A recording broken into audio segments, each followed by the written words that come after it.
Ya tentu kita selalu pemerintah berupaya mengakselerasi. Apalagi di kuartal terakhir ini pemerintah menggelontorkan bansos agar pertumbuhan ekonomi bisa meningkat. Dan memang di setiap tahun kuartal ketiga keempat ini selalu yang akan menentukan total pertumbuhan ekonomi secara setahun. Perang Gaza itu kan kemarin sudah termitigasi dampak ekonominya terhadap Indonesia, sehingga efek daripada perubahan harga komoditas itu relatif sudah landai. Demikian pula perang di Ukraina. Nah tentu yang sekarang faktor yang utama mempengaruhi ekonomi ke depan adalah perang tarifnya Trump. Nah ini kita berharap bahwa perang tarif ini akan selesai juga gitu. Karena kalau tidak perang tarif itu tidak selesai, tetap ekonomi akan terganggu.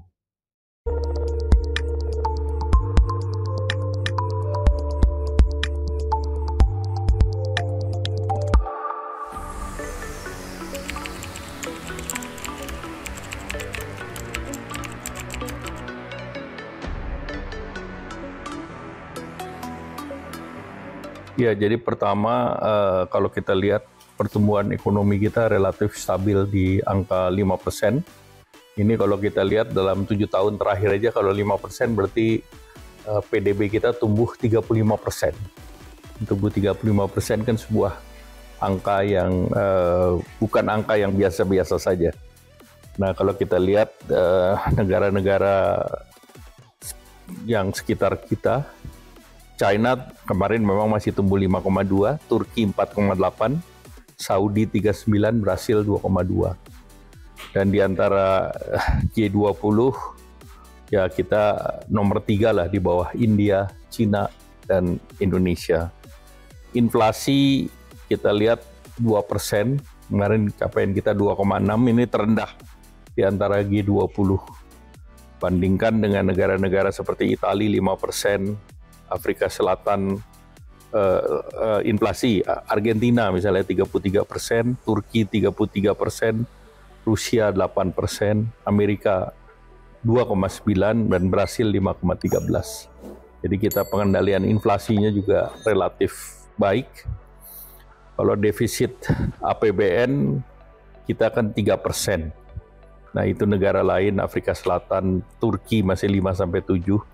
Kalau PDB kita di bawah 40%, negara seperti Amerika Serikat kan 124%, Jepang 237%, jadi Cina 88%, India 81%.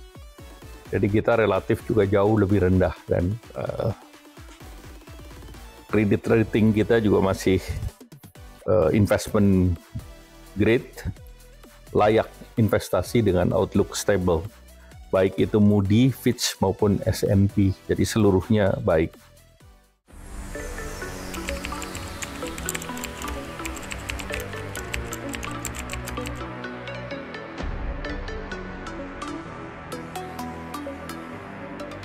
Kalau kita lihat terakhir indeks harga saham gabungan juga sudah lebih dari 8.000 dan itu lebih baik dari sepanjang 1 tahun. Cadangan devisa sekitar 150 billion. Nah ini tentu berbagai cadangan devisa itu selain dari trade juga dari penerbitan surat dan juga terkait dengan faktor pengurangnya adalah operasi pasar untuk menjaga rupiah itu sendiri. Nah, namun angka 148 itu import 6,5 bulan, jadi relatif aman secara makro. Dan secara fundamental kita juga membentuk yang namanya Bank Emas. Bank Emas ini sangat tepat waktu karena Indonesia hilirisasi emas kan sejak tahun 1967. Sejak pertama kali Freeport masuk di Indonesia. Tetapi baru sekarang Freeport memproduksi emas di Indonesia. Biasanya kita hanya mengekspor koper konsentrat, sebagian diproses di Gresik menjadi koper katod, sebagian lagi yang price metal recovery-nya itu diinvest di luar negeri, di Jepang dan di mana. Jadi untuk pertama kali di Indonesia, dan produksinya tuh sekitar 60 sampai dengan 70 ton emas, setara dengan emas. Emas kita yang ada di Pegadaian juga kira-kira 70 ton. Emas kita yang ada di Bank Indonesia juga 70 ton. Nah, jadi bandingkan kalau ke depan dari Freeport 60 sampai 70 ton setiap tahun. Kemudian dari Aman Mineral itu juga sekitar 20 ton. Jadi kita memproduksi 110 ton per tahun yang selama ini diproduksi di negara lain. Jadi inilah yang Bapak Presiden ingin agar wealth creation, menghasilkan kekayaan itu di dalam negeri. Nah, dengan Bank Emas, dengan gejolak dunia, harga emas sekarang all time high juga di $4.000 per troy ounce ya. Jadi ini juga dibandingkan di awal tahun juga ini terjadi kenaikan.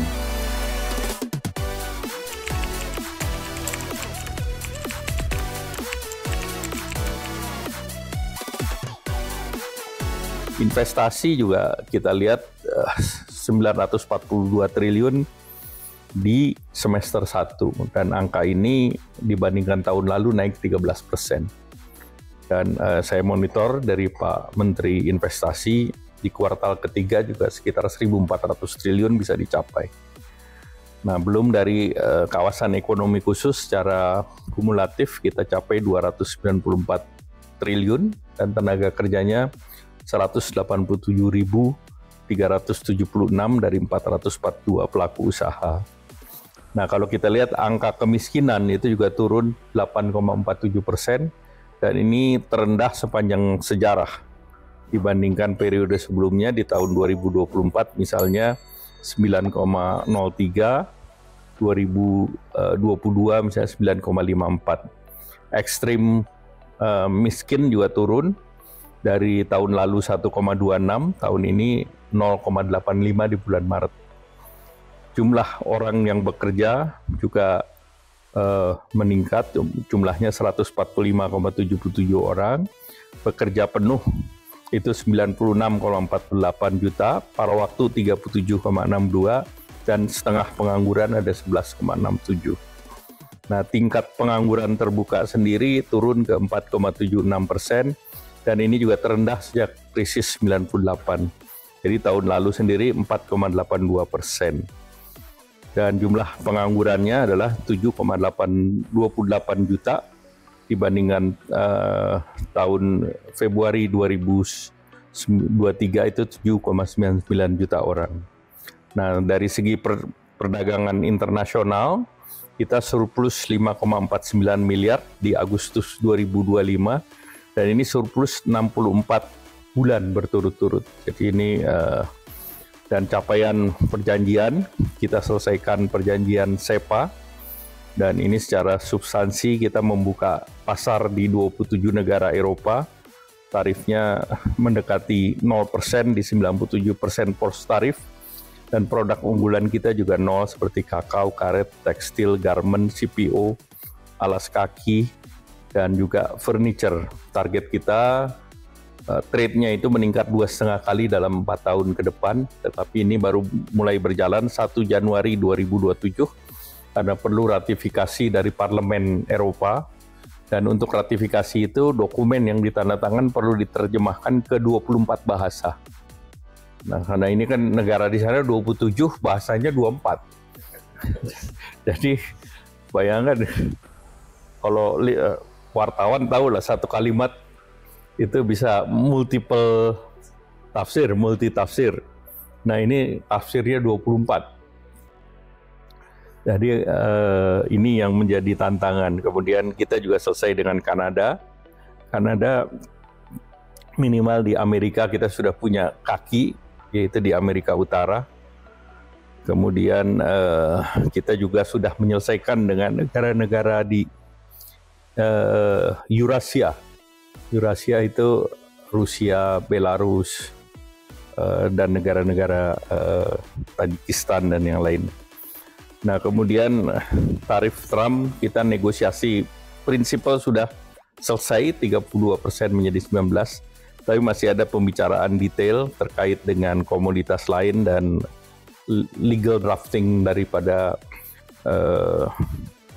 reciprocal agreement on reciprocal tariff itu sendiri. Kemudian yang lain kita dengan BRICS. Tentu ini BRICS negara-negara Global South, di mana China, Indonesia, dan Brasil, India berada di dalamnya. Ini juga 60% daripada ekonomi dunia. Kemudian juga ASEAN Digital, ini diharapkan dalam pertemuan ASEAN nanti bisa diselesaikan, walaupun penandatangannya targetnya di 2026.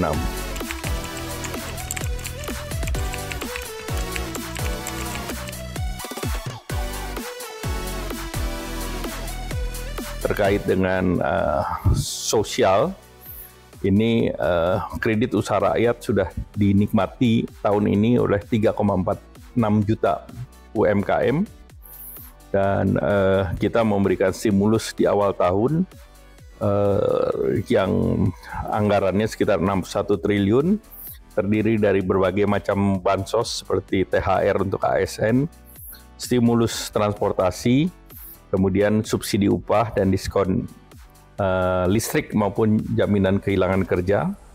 Dan kita melanjutkan lagi dengan diskon ini di Nataru. Nah, anggaran yang disiapkan itu untuk kereta api Pelni ASDP 185 miliar, untuk tiket pesawat subsidinya 294 miliar, dan kita juga mendorong paket ekonomi 8, 4 plus 5. 8 itu yang jangka pendek, antara lain magang. Magang kemarin kita tambah, karena dari 20.000 yang kita buka, itu pendaftarnya lebih dari 200.000. Dan jumlah pekerja, jumlah yang perusahaan yang menciptakan mendaftar lebih dari 1.700. Kemudian kita akan buka lagi batch kedua di bulan November untuk 80.000. Jadi tahun ini kita selesaikan 100.000, dan ini juga dibuka untuk lulusan dari semacam dari universitas yang berada di bawah Departemen Agama. Jadi ini seluruhnya sifat dari magang itu inklusif, dan mereka diberikan upah minimum kabupaten atau kota.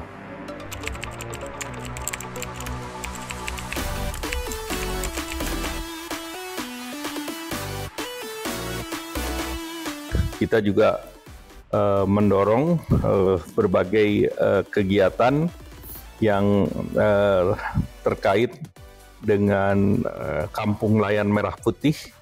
Itu disiapkan untuk menyerap tenaga kerja 270.000. Nah, ini targetnya sampai tahun depan. Kemudian armada kapal nelayan modern, ini juga 600.000 tenaga kerja dalam 3 tahun ke depan. Kemudian juga terkait dengan perluasan pada wisatawan. Nah, kita berharap wisatawan kita bisa capai angkanya, sementara ini kan sekitar 12-13 juta. Nah, tentu kita berharap bisa tembus di atas 15 juta dalam tahun-tahun ke depan.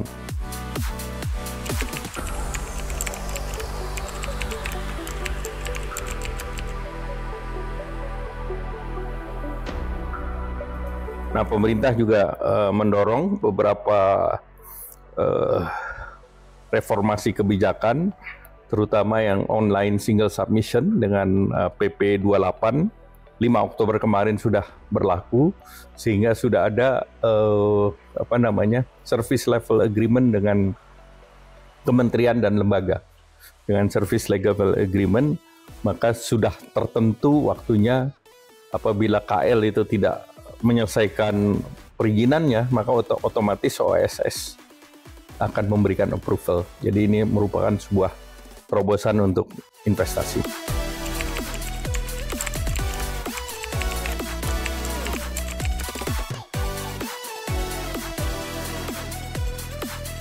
Ya, tentu kalau job creation ujungnya selalu dari investasi. Namun kalau kita lihat beberapa proyek pemerintah, misalnya MBG, itu kan juga mempersiapkan dapur dan juga jumlah tenaga kerja bisa disiapkan di sana. Nah, ini juga otomatis akan menciptakan tenaga kerja langsung. Kemudian Koperasi Merah Putih yang direncanakan di 80.000 desa, itu kalau 5 tenaga kerjanya aja ada 400.000. Nah, itu kalau 400.000, ya kita punya growth kan 1% 400.000. Dan ini 400.000 itu adalah ekosistem yang tercipta dari Koperasi Merah Putih. Jadi yang langsung dari 80.000 dikali 5 saja sudah 400.000. Rule of thumb growth 1% menciptakan 400.000. Jadi dari itu mendorong 1% bisa. Kalau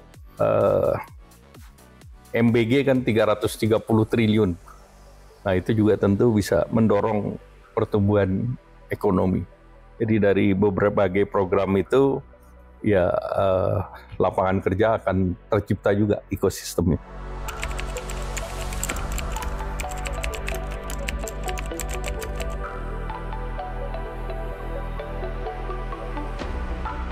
Program padat karya sudah disiapkan di dalam Kementerian Pekerjaan Umum dan Kementerian Perhubungan, dan itu menjadi paket dari paket 8, Pak. Jadi itu sudah masuk dalam paket 8. Selama itu nanti anggarannya bisa diabsorb, lapangan kerja juga bisa tercipta. Dari pembangunan rumah misalnya FLPP yang dinaikkan menjadi 350.000 rumah, itu kalau dikeroyok oleh 5 orang, itu juga lebih dari 1,3 juta orang bekerja. Nah, kalau itu lebih 1,3, rule of thumb itu kan quote unquote bisa 3% pertumbuhan juga. Padahal rumah yang dibangun FLPP 350.000, kemudian melalui subsidi kredit usaha rakyat itu 130 triliun yang setara dengan 320.000 rumah. Jadi sebetulnya dari sektor perumahan itu digenjotnya dengan anggaran yang ada bisa sampai dengan 670.000.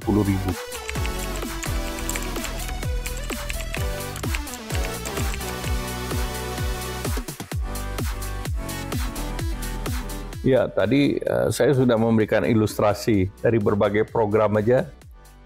Secara teori itu bisa menambah 2-3%.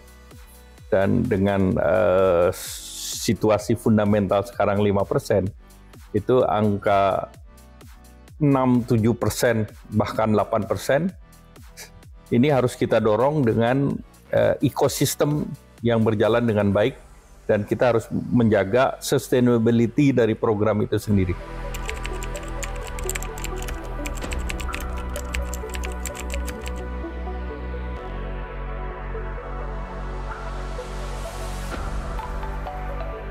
Ya, pertama perang Gaza itu kan kemarin sudah termitigasi dampak ekonominya terhadap Indonesia.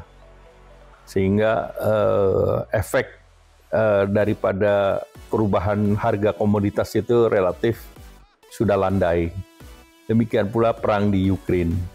Nah, tentu yang sekarang faktor yang utama mempengaruhi ekonomi ke depan adalah perang tarifnya Trump. Nah, ini kita berharap bahwa perang tarif ini akan selesai juga gitu. Karena kalau tidak, perang tarif itu tidak selesai, tetap ekonomi akan terganggu.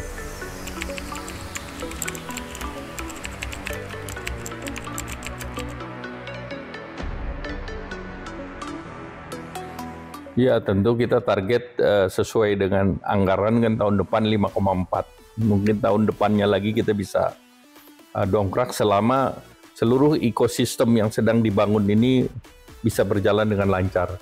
Jadi ekosistem MBG, ekosistem Merah Putih, ekosistem pembangunan rumah untuk masyarakat. Nah, kemudian tentunya infrastruktur yang dibangun dengan public-private partnership. Antara lain, proyek yang dicanangkan Bapak Presiden yang juga cukup besar adalah The Great Seawall. Seawall ini kan akan memakan investasi sekitar 80 billion US dollar. Nah, ini kemarin ditawarkan ke China, sangat berminat, dan beberapa negara lain, Korea dan Jepang, sehingga tentunya ini juga ada multiplier terhadap pertumbuhan ekonomi, karena sektor infrastruktur dan konstruksi itu selalu menggerakkan sektor-sektor yang multipliernya luas.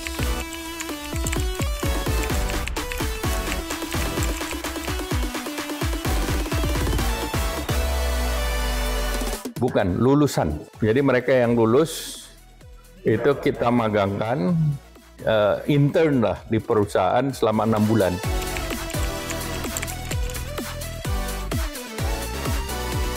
Upah minimum kabupaten kota. Karena kalau kita lihat upah minimum provinsi misalnya Jawa Barat 2, sekian, tapi Bekasi sendiri angkanya lebih tinggi. Ini insentif buat para lulusan, karena lulusan kan kalau mau bekerja ditanya pengalaman kerja. Jadi ada mismatch antara mereka lulus perguruan tinggi dan lapangan kerja, sehingga lapangan kerja selalu diisi oleh secondary market yang berpengalaman. Nah, kita mau masuk primary market. Nah, yang fresh graduate-nya bisa masuk. Ya.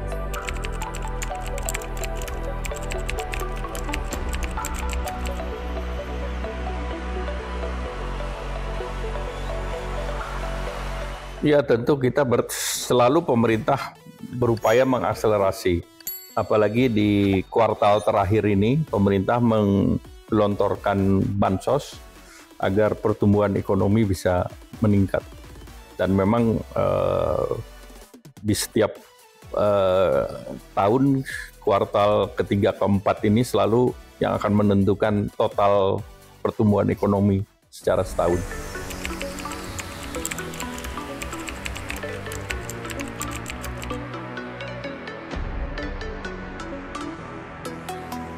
Ya, Nataru pasti akan jalan lagi. Itu kemarin sudah dilaporkan. Dan ada program lain yang nanti akan diumumkan pada waktunya. UMKM kan kita sudah berikan UMKM yang kena pajak dipastikan yang omsetnya 4,8 miliar. Dan ini dipastikan dalam 5 tahun ke depan. Kalau tidak kan sebetulnya fasilitas ini sudah berakhir tahun ini. Tetapi Pak Presiden minta ini untuk terus supaya UMKM bisa merencanakan usahanya dengan baik. Jadi tidak perlu was-was setiap tahun.